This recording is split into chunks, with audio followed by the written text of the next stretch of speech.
Happy Palm Sunday. இன்றைக்கி Palm Sunday cross எப்படி பண்ணுறதுன்னு பார்க்கலாம் வாங்க. இந்த மாதிரி ஒரு லாங் பாம் லீஃபை எடுத்துக்கோங்க.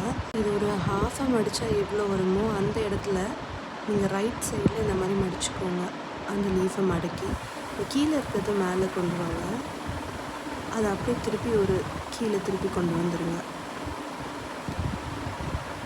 இப்போது அந்த சைடில் இருக்குல்ல, அதை நம்ம அப்படியே பின்னாடி கொண்டு போகிறோம். பின்னாடி கொண்டு போயிட்டு இப்போது அதோட கார்னர் இருக்குல்ல, அதை அப்படியே இந்த 4 ஸ்கொயர் பண்ணியிருக்கோம்ல அதுக்குள்ளே அப்படியே விடுறோம். விட்டிங்கன்னா இந்த மாதிரி செக்யூர் ஆகிடும். அதுக்கப்புறம் பிடியாது, ஸ்டர்டியாக இருக்கும்.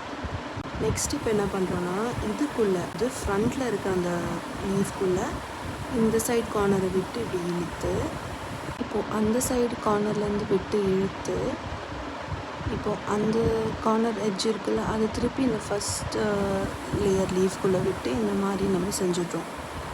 இது செஞ்சதுக்கப்புறம் இப்போ கீழே இருக்குல்ல, அது கீழே இருக்கிறத திருப்பி மடக்கி மேலே இருக்கிற அந்த இதுக்குள்ளே விட்டு இப்படி இழுத்திங்கன்னா ஒரு bomb Sunday cross ready.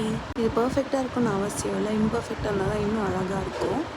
So இந்த மாதிரி ஈஸியாக பண்ணிடுங்க. இது பியும் பியாது. Okay, bye, love you.